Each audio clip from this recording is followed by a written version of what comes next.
दोस्तों, अगर आप लाइफ में पीछे मुड़ के देखेंगे तो देखते ही देखते कितने सारे लोग किसी दुर्घटना या फिर बीमारी की वजह से चले गए और देखते ही देखते उनकी फैमिली सड़क पर आ गए हैं। जो उनके बच्चे कभी स्कूल जाते थे, आज उनके स्कूल देने का फीस भी उनके ऊपर मुसीबत आ जाती है। ऐसे समय में रिलेटिव्स और फ्रेंड्स कुछ दिनों तक सपोर्ट तो कर सकते हैं, लेकिन हमेशा सपोर्ट नहीं कर सकते हैं। अब इसके बाद लड़ाई आपकी फैमिली की होगी।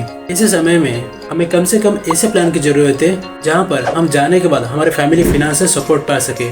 इसके लिए एक बेस्ट ऑप्शन है टर्म लाइफ इंश्योरेंस, जिसमें हमें पैसा ज़्यादा खर्च करने की ज़रूरत ही नहीं है। लेकिन अगर भगवान ना करे किसी की मौत हो जाती है तो हमारे फैमिली को एक बड़ा अमाउंट मिल सकता है। और टर्म लाइफ इंश्योरेंस लेने से पहले सबसे बड़ी ध्यान रखना है कि आप इसे जितना जल्दी लेंगे उसका प्रीमियम उतना ही कम पड़ेगा।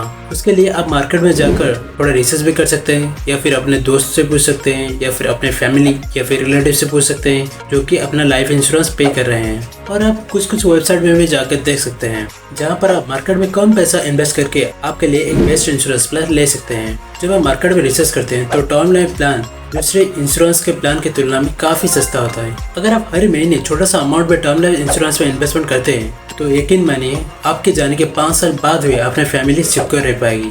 आप लोग सोच रहे हो कि अभी तो मैं हेल्दी लाइफ जी रहा हूँ, मुझे अभी इंश्योरेंस लेने की क्या जरूरत है। देखो, लाइफ में कभी क्या हो जाए हमें भी पता नहीं है। लाइफ में कुछ ऐसा ना हो जाए, किसी भी बड़ी चीज का शिकार ना हो जाए। टर्म लाइफ इंश्योरेंस लेते समय ये ध्यान रखें कि क्या क्या चीजें आपको चाहिए और कौन सा फैसिलिटी आप ले सकते हैं। ऐसे भले ही प्रीमियम थोड़ा सा बड़ा होगा, लेकिन आप पूरी तरह से सिक्योर हो पाएंगे। इसमें आप 1000 तक इन्वेस्टमेंट कर सकते हैं। तो चलिए, हम 2000 कहाँ पर इन्वेस्ट करें ये तो हम सीख लिए। अब चलते हैं हमारा लास्ट आखिरी 1000 कहाँ पर इन्वेस्ट किया जाए। दोस्तों, अब तक 2000 रुपये इन्वेस्ट करके अपने फैमिली की लाइफ और अपनी हेल्थ सिक्योर कर लिए हैं। तो अब चलिए देखते हैं वेल्थ क्रिएशन के बारे में। दोस्तों, आपको लगेगा कि सिर्फ 1000 रुपये हर महीने इन्वेस्ट करके कितने पैसा बना लेंगे और बैंक भी ज़्यादा इंटरेस्ट नहीं रहता है। तो इस टाइम पे क्या करें? इस टाइम पे सबसे बेस्ट ऑप्शन है SIP, सिस्टमेटिक इन्वेस्टमेंट प्लान। ये क्या है?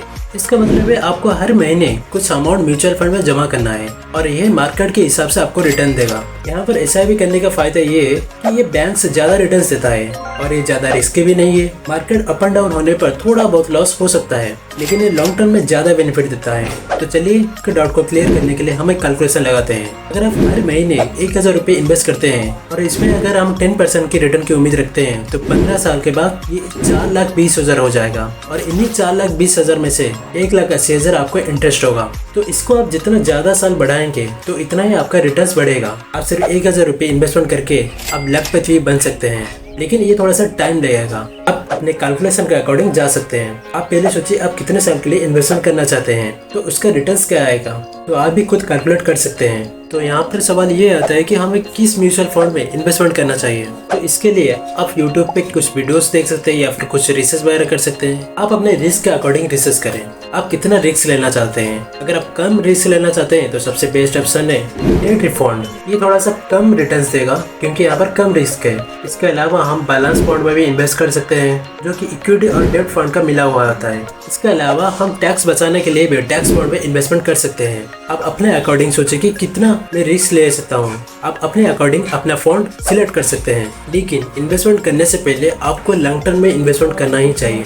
और लास्ट में कुछ बातों का ध्यान रखें। जब भी किसी फंड में आप इन्वेस्ट करें तो उसकी कंपनी का डिटेल्स और उसके रिटर्न्स एंड कंपनी की परफॉर्मेंस चेक करें। कभी कभी ऐसा भी होता है कुछ फंड्स कुछ साल तक अच्छा परफॉर्मेंस करता है, लेकिन कुछ साल के बाद उसकी परफॉर्मेंस नहीं हो पाती है। ऐसे समय में आपको अपना फंड निकाल कर दूसरी जगह पे इन्वेस्टमेंट करना है। ये छोटी छोटी बातें आपको फाइनेंशियली सक्सेसफुल बनाती है। दोस्तों, अब आपको समझ में आ गया कि आपको 3000 रुपये कहाँ पर इन्वेस्टमेंट करना है। इसे ज़्यादा डिटेल्स में समझने के लिए कुछ यूट्यूब वीडियोस देख सकते हैं, या फिर अपने फ्रेंड्स या फिर रिलेटिव्स जो कि इनमें इन्वेस्टमेंट करते हैं या फिर इनमें एक्सपर्ट हैं उनसे कंसल्ट आप ले सकते हैं। लेकिन ध्यान रखें, नॉलेज लेने के बाद इन्वेस्टमेंट करें। तो इन लास्ट, अगर आपको कुछ क्वेश्चन है तो नीचे हमें कमेंट करके आप बता सकते हैं, या फिर हमारे इंस्टाग्राम पेज पर हमें बता सकते हैं। आई होप गाइज ये वीडियो आपको अच्छा लगा होगा।